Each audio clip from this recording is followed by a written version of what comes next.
The Big Story.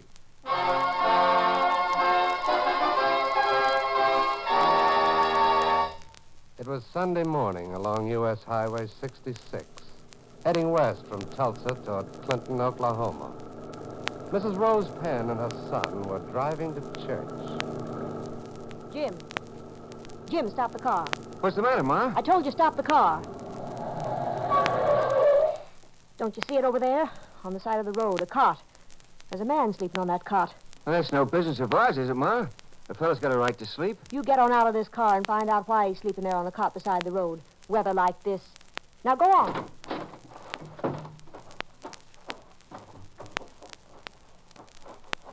Well, what are you standing there for? Is he all right? Is he sleeping? He's sleeping, Ma. He's sleeping, but he ain't never going to wake up.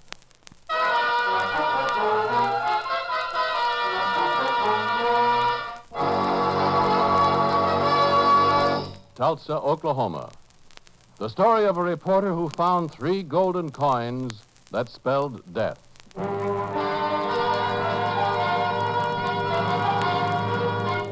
Tulsa, Oklahoma. The story as it actually happened. Reporter Nolan Bullock's story, as he lived it.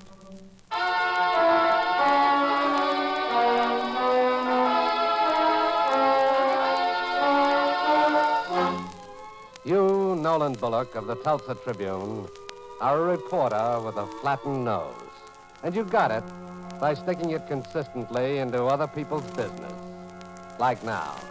You sit in the fashionable Will Rogers Hotel in Claremore near Tulsa and take part in a business conference.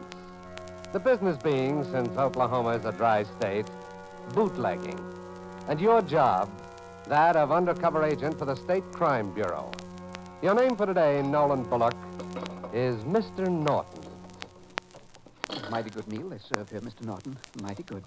Cigar, Mr. Ritchie. Okay, perfect. Thank you kindly. I have been sitting quiet all through the meal, Mr. Ritchie.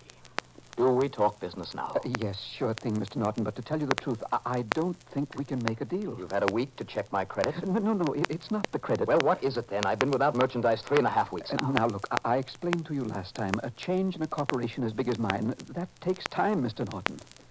When Mr. Vesey was alive, the man in charge before Mr. Breeden, I told him, you've got to prepare for eventualities like this, but he didn't listen to me. Nobody listens to an accountant. Look, all I know is that I've got to have 21 cases of stock delivered. Not so loud, please, Mr. Norton. And I need 24 barrels weekly, regularly.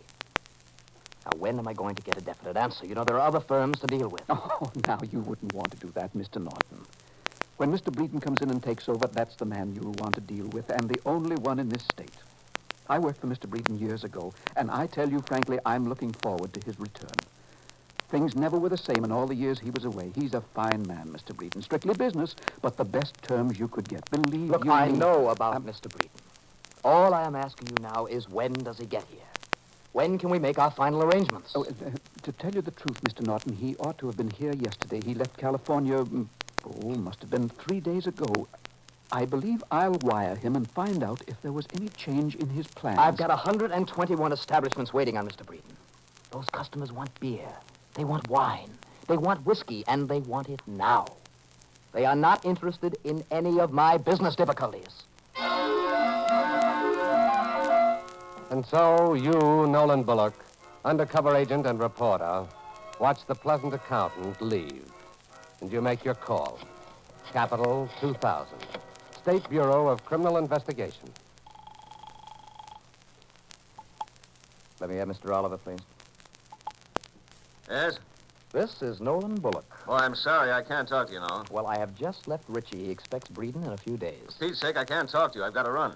Where have you got to run? If you must know, dead man reported out on Route 66. Now, look, I'm supposed to be out there. I can't sit here talking to you. Murder? Looks like it. Well, you don't have to talk to me on the phone. I'll meet you there. Where is it? Oh, no. I'm not ready to give anything out on this. Now, look, Nick, if you don't tell me where to meet you on that killing, I'll get off this Breeden case fast. That's blackmail. You call it what you like. Where is it? About 2 miles outside of Clinton on Route 66. Big gas station that side of the road. You can't miss it. I won't. And so you, Nolan Bullock, drop the story about the bootleg syndicate and hop on the bigger story, the story of murder. And now you stand with Special Investigator Nick Oliver, both of you shaking your head at the dead man lying on the cot, just off Route 66, near Clinton. No possible way of identification, Nick? Nothing. I'll get Haynes of the Fingerprint Bureau in, see if his prints tell us anything. I don't think even a mother would recognize his face. Hey, where are you going? Just looking around. I wish that ambulance would get here. What are you looking for? Just something in the grass, Nick. Hey, what do you know? It's a coin. And here's another one. Let me see. Those are Mexican coins, right? That's what they are. Well, what are they doing here? How do I know? Well, we've got something anyhow. It's not much more than nothing, but it's something. Huh, finally, the ambulance.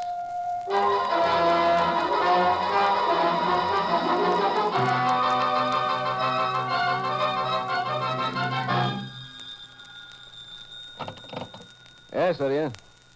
Okay, send him in. Somebody thinks he's got something on the murder, Nolan. And somebody's got something more than we have, Nick. Reverend Burns? Not Reverend, sir, Mr. Burns. You see, Lieutenant, I'm not an ordained minister, merely an evangelical preacher who tries to bring a little understanding. Now, Lieutenant... It's not Lieutenant, just Mister. I beg your pardon, sir? Like you said, not Lieutenant, just Mister. Quite right, sir. Now, last Saturday, sir, I was holding my regular campfire meeting. We hold campfire meetings every Saturday evening, all the way up and down Highway 66. That night, sir, I was preaching on the subject of the return... I thought you said you knew something about the murder. I was coming to that directly, sir. It was toward the end of my sermon. The disturbance came from a campfire not too far distant. But you see, sir, the men were shouting and the wind, you see, was blowing. Please, Mr. Burns, And so, you see, their voices were wafted in my direction. There were 3 men, sir, and they were having, I must say, a most profane fight. You can imagine the language.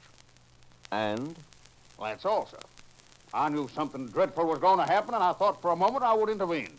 But then I thought better of it, and I didn't, and that's all that happened. Did you see any of them, their faces? It was rather a dark night.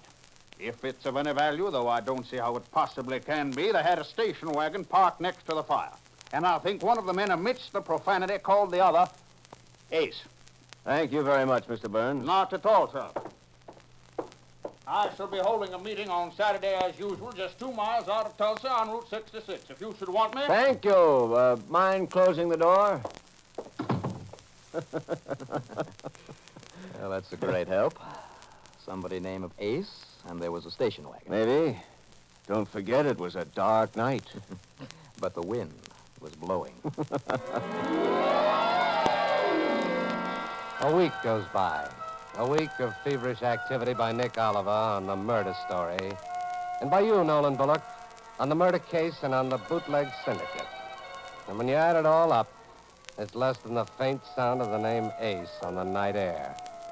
You keep spending time at headquarters, waiting, hoping, and mostly dozing. And then a routine message comes through on the police teletype. Request owner, Oklahoma license, 71391. Truck stranded here. Answer soonest. Police Chief, Indio, California. And Nick Oliver puts through the routine request in the routine way. License 71391. Name... Hey, Nolan, wake up. Huh? What's the matter? Wake up. What did you say? Guess whose truck is stranded out in California? What are you talking about? That request we got from Indio. Oh, yeah. Sure. What about it? The owner of that car in California was named Thomas Breeden. Breeden? Well, that's my man. Get California on the phone. Lydia, put me through to the police chief in Indio. Who'd you think I was calling, Nolan? My bootlegger?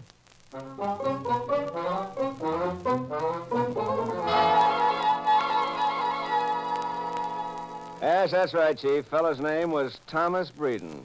And we're interested in him, too. Tell me everything you've got. Oh, you jailed him. That's why he didn't meet me. In the coop in California. Uh-huh. El Paso, huh? What do you know? What about El Paso? Hey, Nick, what about El Paso? You check with the FBI, huh? Fine, fine. What is this FBI, El Paso? Nick! Chief, you've been very helpful. Is any time you're in Tulsa... Yes, Chief, I'll do that. Say, how's the weather out there? Nick! 92 degrees, huh? Well, you don't say. We got blizzard weather here. Hey, so long, Chief. Well, do you want me to strangle you? It seems your friend Tom Breeden was picked up about a week ago by the police chief in Indio. He was driving a truck, went through a red light, and hit somebody.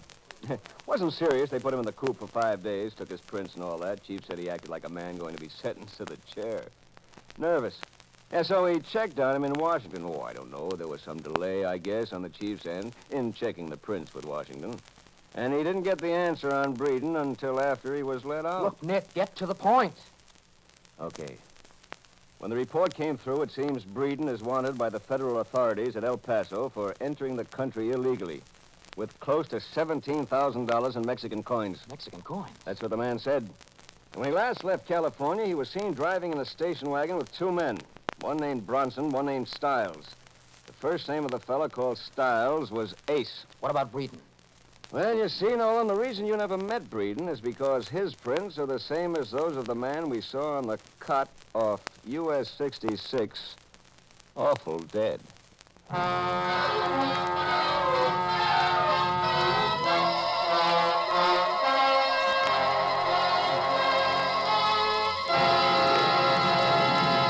What started out for you, Nolan Bullock, reporter for the Tulsa Tribune, as an undercover job as a bootlegger, is now a murder story involving the FBI, 2 indistinct figures named Ace Stiles and somebody Bronson, and $17,000 in Mexican coins. You and Nick Oliver know you aren't much nearer a solution than you were the time you stood and looked at the battered head of Thomas Breeden. And so, you decide to go back to the Will Rogers Hotel in Claremore. Maybe the contact man of the syndicate, the accountant, knows something. Look, Mr. Ritchie, you said in a few days I'd get an answer. Yes, I know, but something has happened to Mr. Breeden. Could you use a good man in your organization? I'm a fine accountant. I'm honest. And I am accurate. I was with Mr. Breeden for 13 years. I tell you, I know the bootleg business. I'd like to help you, Mr. Ritchie. And maybe I can. If you'll put me in touch with whoever is taking over now that Mr. Breeden is... I'll be glad to as soon as I know anything. And you can use a good man in your organization? Well, we'll see. Now, right now, I'd better pay the check and get going. Yes. Well, I'll run on ahead and see what I can find out for you. You've no idea how upset I am. Is this where I pay the check? That's right. Oh, just a moment. I'm sorry. I nearly gave you that phony coin. I didn't mean to put aside. Wait a minute. Let me see that. Lady, that's a Mexican coin. Where did you get it? Someone's been passing them. The girl at the cigar counter got one, and I got this. When was this? This morning sometime. Who gave it to you? I didn't really notice. Some man. By the time I saw it wasn't a real coin, he'd already gone out. Ran out to the front steps, and I saw him drive off. He and another man was with him. Did you happen to know what they drove off in? No, just a car. Was it a station wagon? You mean one of those... Say, now that you mention it, that's just what it was. You know, I have to make that up out of my own pocket. No, you don't, sister. Here's $1 to take its place. Let me have that little Mexican phony.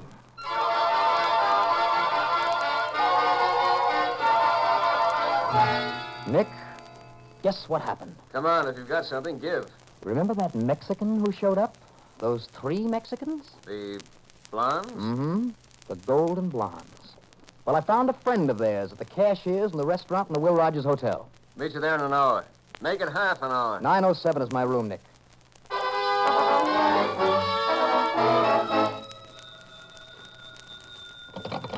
Room 907, hello. Mr. Norton, this is Mr. Ritchie. I've got something you'll find very exciting. You can meet the new boss. How? You know the road off US 66? Yes? Well, go past the gas station at Ember Street. It's a little dirt road, a little left off 66, a left turn. You can't miss it. It runs down through the Verdigris Valley. There's a big white house, green shutters. That's 2.5 miles down the road. All right, thanks, Richie. Now, please don't say I told you to go there, Mr. Norton. The boss might not like it. His name is Bronson. Okay, Rich. And I won't forget. When I get a setup, I'll find a place in it for you. Oh, thank you, Mr. Norton. Thank you very much.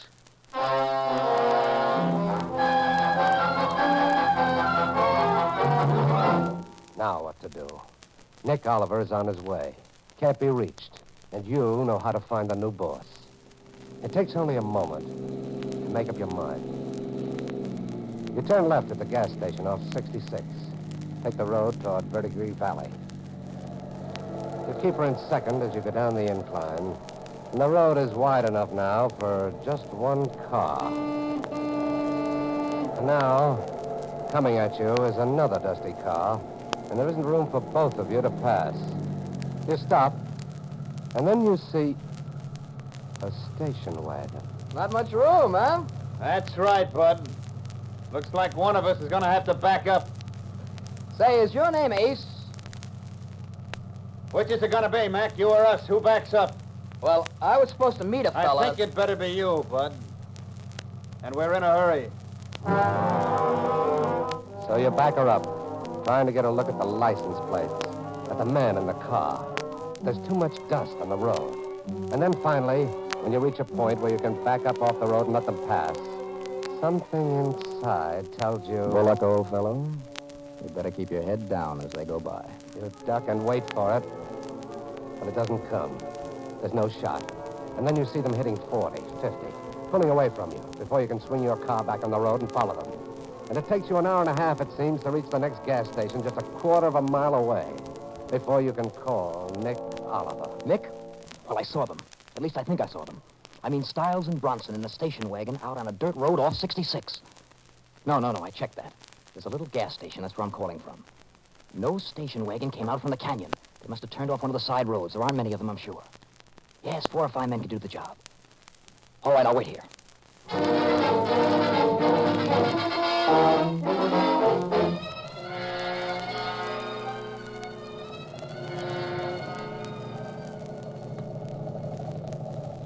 Shut it off, Nick. Over there. You see it? That's the wagon. Very convenient. Nice place for a headquarters.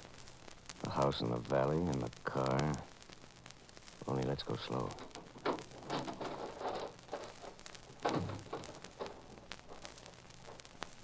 You're sure this is the wagon? Sure, I'm sure.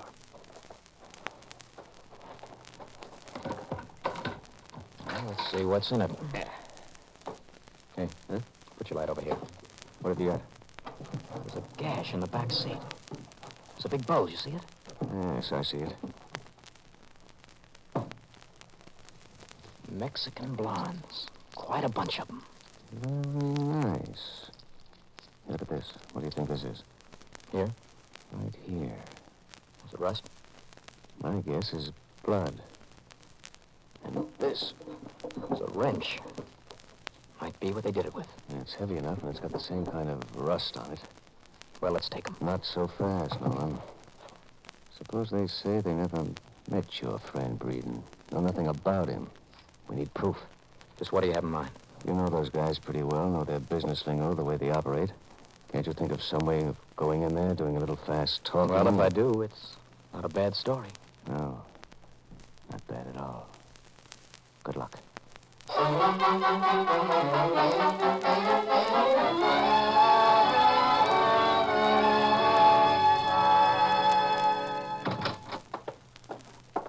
Good evening, Mr. Stiles.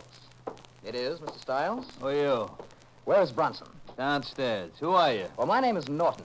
Didn't you hear about me? I was supposed to make arrangements with Mr. Breeden for the delivery of 21 cases of stock a week and a half. Oh, yeah. Little Richie told me about you.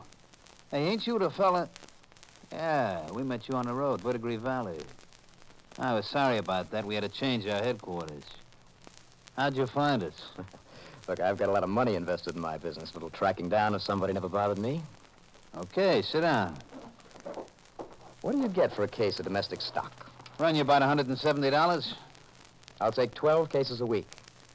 Give you $20 a case. All right, who are you kidding? $20? No, I'm quite serious.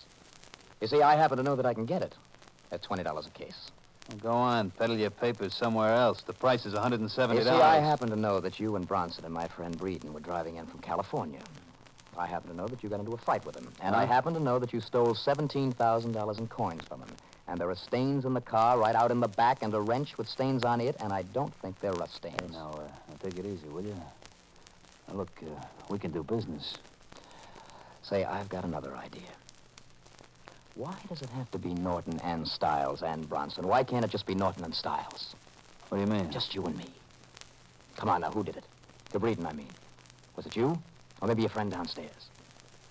You know, if we come to a deal, cutting something 3 ways is less than cutting something in 2. Yeah, that's just how it happened. He did it, Bronson. I didn't want to kill him. I just wanted to make a deal. But that Bronson, he's got a temper like a wild man. You mean it, you and me? Why not? The cops are looking for a fall guy. You testify, I testify, and it's Norton and Stiles. I should have met you before. Norton and Stiles, eh? Now, ain't that pretty? And the cops need a fall guy, Now, wait a second, Bronson. I was just... Yeah, maybe instead of a fall guy, the cops will get a corpse. Maybe 2 corpses. Mr. Bronson? Yeah, that's right. Mr. Bronson. Who do you think you are coming in here making deals? Just a guy, anxious like you are to make a buck? Now, look, you shut up. 2 red cents, I'd knock you right through the floor where you're standing. Norton and Stiles. Now, look, Mr. Bronson, you can't do business that way. It can't be done. Corpses, 2 corpses, knocking people through the floor. All I want is the best possible deal I can get. Where did you dig this thing up from? You think you can talk your way out of this? I heard what you said. I was standing behind the door. Now, I don't know who you think you are or what makes you so cocky. What makes me so cocky, as you put it, is what's out in the back.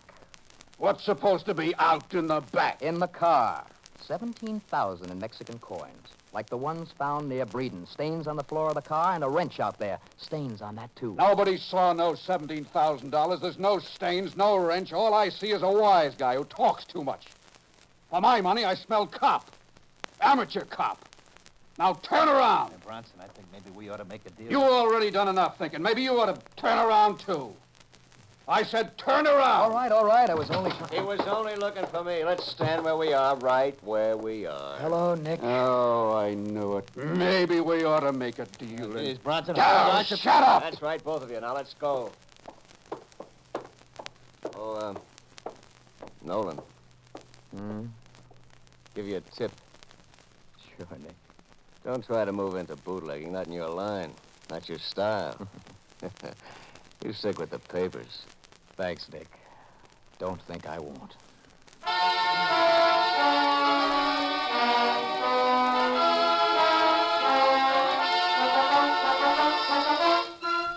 Now we read you that telegram from Nolan Bullock of the Tulsa, Oklahoma Tribune. Both men in tonight's big story pleaded guilty to second-degree manslaughter.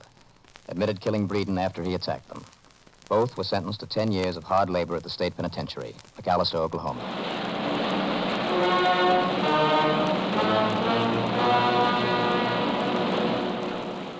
And so ends another big story.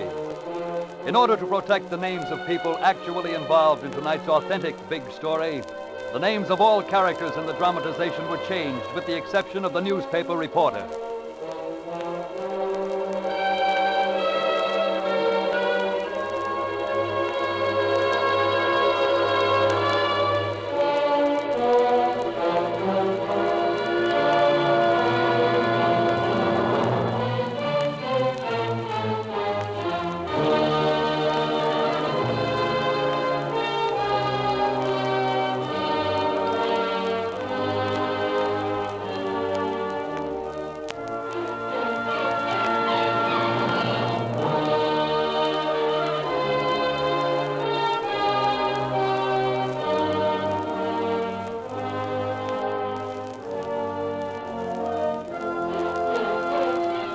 This is the United States Armed Forces Radio Service, the voice of information and education.